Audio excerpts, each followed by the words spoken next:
የህይወት ጥሬ ምንድነው? ብዙዎቻችን ህይወታችንን እንዴት ነው የምንመራው ወይስ ደግሞ ምንድነው የምሆነው ነገስ ደግሞ እንዴት ነው የምሆነው የሚል አይነት ሐሳብ አእምሯችን ላይ በተለያየ መልኩ ይመጣል። እነዚህን 6 ነገሮች በማድረግ የህይወታችንን ጥሪ ልንመለከትበት እንችላለን። የመጀመሪያው ነገር በቅድስና መኖር መቻል ነው። የመጀመሪያው የክርስቲያንን ጥሪ ማክበር መቻል። እግዚአብሔር አምላክ ህይወታችንን እንዲቃኝልን ህይወታችንን እንዲያመለክተን የመጀመሪያው ትልቁ ነገር የክርስትናን ጥሪ ማሰብ ወደ ቅድስና የሚኬደውን መንገድ መያዝ ያስፈልጋል። በዓለማዊ ህይወታችንም በመንፈሳዊ ህይወታችንም መልካም የሆነውን ነገር እንድንመለከት መልካም የሆነውን ህይወት መኖር መጀመር አለብን። እኛ ምናልባት መንፈሳዊ ዓለማዊ ሲባል ለያይተ ነው ዓለም ላይ እግዚአብሔር የሌለ መንፈሳዊ ላይ ደግሞ እግዚአብሔር ያለ እስኪመስለን ድረስ እየኖረናለን። ነገር ግን በሁሉም ህይወታችን ላይ እግዚአብሔር የሚታሰብበት እግዚአብሔር የሚመሰገንበትን ህይወት ልንኖር ይገባል። ሁለተኛው ነገር በጸሎት መትጋት ያስፈልጋል። ከእግዚአብሔር ጋር በጸሎት መነጋገር ቀናችንን ሐሳባችንን ህይወታችንን በጸሎት መቀደስ መባረክ እንዲሁ ደግሞ መቃኘት አስፈላጊ ነው። ሶስተኛው ነገር በትንሹ የታመነ በብዙ እንደሚሾም መጽሐፍ እንደሚነግረን ለትንሹም ነገር ታማኝ ሆነን ልንሆን ይገባል። ላለን አሁን ላይ ለያዝነው ጥቂት ነገር የታመንን መሆን አለብን። ያንን መታመናችንን ተመልክቶ በብዙ ደግሞ እጥፍ የሚባርክ አምላክ አለንና በብዙ ሊባርከን ይመለከተናል። አራተኛው ነገር ደግሞ የተሰጠኝ ጸጋ ምንድነው የሚለውን ነገር ራሳችንን ልንመለከት ይገባል። እንደ ቤተክርስቲያን አገልግሎት ከሆነ መስበክ ነው፣ መቀደስ ነው፣ እንዲሁ ደግሞ መዘመር ነው። ምንድነው መክሊቴ? በህይወታችንም ላይ ደግሞ ሰውን ማገዝ ነው ወይስ ደግሞ ምን ማድረግ ነው ለኔ ስኬት ሆኖ የሚቀመጥልኝ? የትኛው ነው መክሊቴ የሚለውን ነገር መመልከት ያስፈልጋል። ሁሉንም መሞከር ብቻ ሳይሆን ራስን መመልከት፣ ጸጋዬ የቱ ጋር ነው ያለው፣ መክሊቴ የቱ ጋር ነው ያለው የሚለውን ነገር ለመመልከት መሞከር። በዚህ ውስጥ እግዚአብሔርም እየረዳ የትኛው ለኛ የሚረባን የትኛው ከኛ ጋር የሚሄድ እንደሆነ ያሳየናል። በአምስተኛነት ደግሞ ከሁሉ በላይ የንስሐ አባታችንን ወይም ደግሞ በመንፈሳዊ ነገር የምናማክራቸውንም ደግሞ ሰዎች ካሉ እግዚአብሔር ቃል ምን እንደሚል የሚመራው የእግዚአብሔር ቃል ምንን ደግሞ ሐሳብ ይሰጣል፣ በመንገዴ ውስጥ እንዴት ነው ሊሄድ የሚችለው የሚለውን ነገር እንዴት ልመልስበት እችላለሁ የሚለውን እነዚህን ነገሮች ማማከር ያስፈልጋል። በስድስተኛነት ደግሞ መታገስ ያስፈልጋል። ትላንትና በመጽሐፍ ቅዱስ ላይ የተመለከትናቸው ነቢያት፣ ቅዱሳን፣ ትላልቅ ነገስታት የሆኑ በብዙ ነገሮች ላይ የተሾሙ በነበራቸው ትዕግስት ውስጥ እግዚአብሔር አስቀድሞ በብዙ ነገር ከሰራቸው በኋላ እነ ዳዊትን እነ ሙሴን ወደ ትልልቁ ደግሞ ነገር አምጥቷቸዋል። ልክ እንደ ሙሴ ደግሞ ምናልባት እኔ እኮ ኮልታፋ ነኝ እኔ እኮ አቅም የለኝም እያልን ያለንበት አቅም ላይ ሆነን ነገር ግን እግዚአብሔር በውስጣችን የሚመለከተውን ኃይል ተመልክቶ እርሱ ከፍ ያለ ነገር ላይ ሊሾመን ይችላል። ስለዚህ በትዕግስት መቆም ያስፈልጋል። እግዚአብሔር ከኔ ምን ይጠብቃል? እግዚአብሔር ከሁላችንም ልዩ ልዩ ነገርን ይጠብቃል። በይበልጥ ደግሞ እነዚህን 7 ነገሮች ይጠብቃል። የመጀመሪያው ነገር ከምንም ነገር አስቀድመን ከምንም በላይ እግዚአብሔርን ልንወድ ይገባል። አምላክህን እግዚአብሔርን በፍጹም ልብህ፣ በፍጹም ነፍስህ፣ በፍጹም ኃይልህ ደግሞ ውደድ እንደሚል መጽሐፍ እግዚአብሔርን ከምንም ነገር አስቀድመን ልንወደው ይገባል።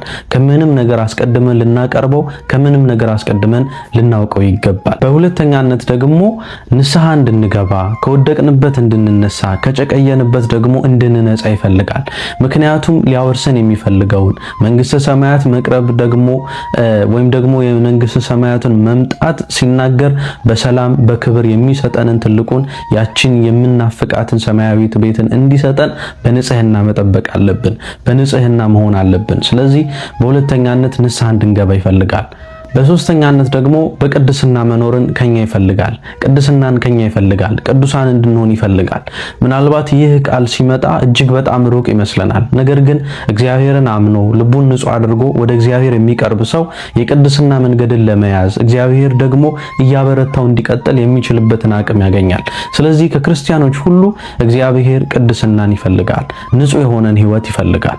አራተኛነት ትእዛዛቱን ሁሉ እንድንጠብቅ ይፈልጋል። በኦሪት መጻሕፍት ላይ እንደተገለጸ ሕግ ኃጢአትን እንደምትገልጽ እንዲሁ እግዚአብሔር አምላክም ደግሞ ለሁሉ ይህንን ሕግ መጠበቅ እንደተናገረ ወእመሰ ታፈቅሩኒ እቀቡ ትእዛዜ እንዳለ በእውነት ብትወዱኝ ትእዛዜን ጠብቁ እንዳለ እግዚአብሔርን እንድናስደስት እግዚአብሔርን ደግሞ የሚፈልገው እንድናደርግ የምንወድ ከሆነ ትእዛዙን ልንፈጽም ልናደርግ ይገባል። በአምስተኛነት ሌሎቹን የምንወድ እህት ወንድሞቻችንን የምናከብር ጉድፋቸውን ኃጢአታቸውን ለመናገር የምንሮጥ ሳይሆን ከእነርሱ ጋር በአንድነት በአንድነት የምንቆም፣ ስንወድቅ የምንደጋገፍ፣ ስንበረታ በደስታችንን ከእግዚአብሔር ጋር በአንድነት የምናከብር የምንሆን፣ የምንዋደድ፣ የምንደጋገፍ እንድንሆን እግዚአብሔር አምላክ ይፈልጋል። በስድስተኛነት በታማኝነት የምንበረታ ታማኝ የሆንን ክርስቲያኖች እንድንሆን ይፈልጋል።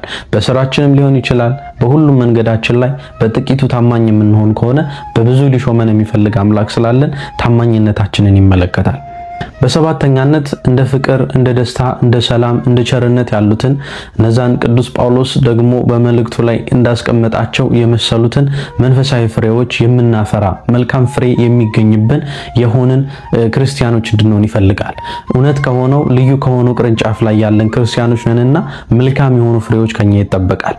መልካም ፍሬንም ደግሞ እንድናፈራ በእውነት እሱ ይህንን ይወዳል። ስለዚህ ወጣቶች፣ ስለዚህ ክርስቲያኖች ቆም ብለን እግዚአብሔር ከኔ ምን ይፈልጋል የሚለውን ነገር መጠየቅ ብሎም ደግሞ ለሰውነታችን መልሰን በተግባርም በሐሳብም ልናኖርለት ልንሰራለት የሚገባ ትልቅ ነገር ነው።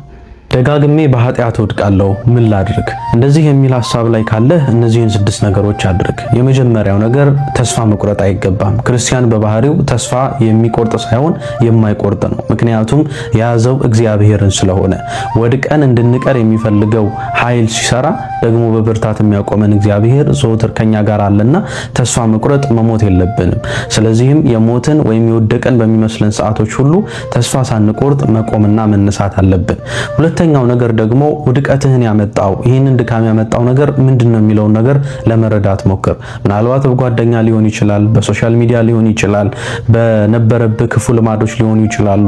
ስለዚህ ውድቀትህ እንዴት የመጣ ነው የሚለውን መረዳት እንዲሁ ለቀጣዩ መፍትሄ ለማስቀመጥ የሚረዳ ይሆናል።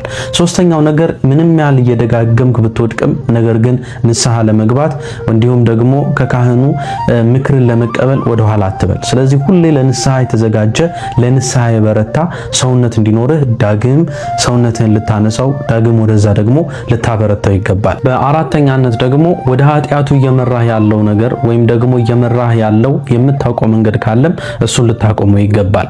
ምክንያቱም እግዚአብሔር አምላክ ኃጢአትን እንደሚጠላ ወደ ኃጢአት ደግሞ የሚወስደንን መንገድ አይወደውም፣ ወይም ወደ ኃጢአት የሚወስደንን መንገድ ደግሞ ይጠላዋል። ቅድም ላይ ውድቀትህን እንዴት እንዳመጣኸው ራስን ስታስብ ከዛ በፊት ግን እየመራህ ያለም ደግሞ መንገድ ካለ ያንንም መንገድ ልታቆመው ይገባል ማለት ነው። ምክንያቱም ውድቀትህን የሚያፋጠን ውድቀትህን ደግሞ የሚያሰፋ ከሚሆኑ ነገሮች ውስጥ አንዱ የኃጢአት መንገድ ስለሆነ ማለት። በአምስተኛነት ደግሞ መንፈሳዊ ምግባራትን እያበረታ መሄድ በጸሎት፣ በጾም፣ በስግደት እነዚህን የሚመስሉ መንፈሳዊ ነገሮች ሰውነትህ ላይ የበረቱ በሚሄዱበት ሰዓት ሊፈታተን የሚፈልገው ሊይዝ የሚፈልገውን ኃይል ደግሞ የምትጥልበትን ነገር እያደረግክ ስለሆነ በአንተ ሰውነት ላይ የሚቆይበት በአንተ ሰውነት ላይ በአንተ ቤት ውስጥ የሚበረታበትን ነገር ታሳጣዋለህ። በስድስተኛነትና በደንብ ልታውቀው የሚገባው ትልቁ ነገር ልክ ስትወድቅ በቃ ኃጢአቱን አንዴ ወድቄበታለሁና ኃጢአቱ ላይ እየደጋገምኩ ልቆይ ማለት የለብህም። ስለዚህም ወዲያው መነሳት ያስፈልጋል። ምክንያቱም መውደቅ እንዳለ ሁሉ መነሳት ያለበትን እምነት ወይም ደግሞ መነሳት ያለበትን ደግሞ ትልቁን አባት ስለሆነ ያስከው ዘወትር ከወደክበት ነገር ላይ ሳትቀር እየተነሳ ልትቆም ይገባል። ስለዚህ ኃጢአቱ እንዲደጋገም አንዴ ገብቼበታለሁ፣ አንዴ ቦክቼበታለሁ፣ ስለዚህ እዛው ልቀር ብለህ ልታስብ አይገባም። ምክንያቱም ብዙዎቻችን እንደምናስበው የወደቅንባቸው ነገሮች ላይ ሁሉ መነሳት የማንችል ይመስለን ይሆናል። ነገር ግን እንችላለን። ምክንያቱም የያዝነው እግዚአብሔርን ስለሆነን ከብዙ መውደቆች በኋላ ትልቁን ሽልማቶች ሊሰጥ የሚችል በብዙ ኃጢአቶች ከመያዝ በብዙ ኃጢአት ውስጥ ከመቆሸሽ በኋላ ደግሞ በክብር ሊያከብር የሚወድ ታላቅ አምላክ እንዳለን መዘንጋት የለብንም።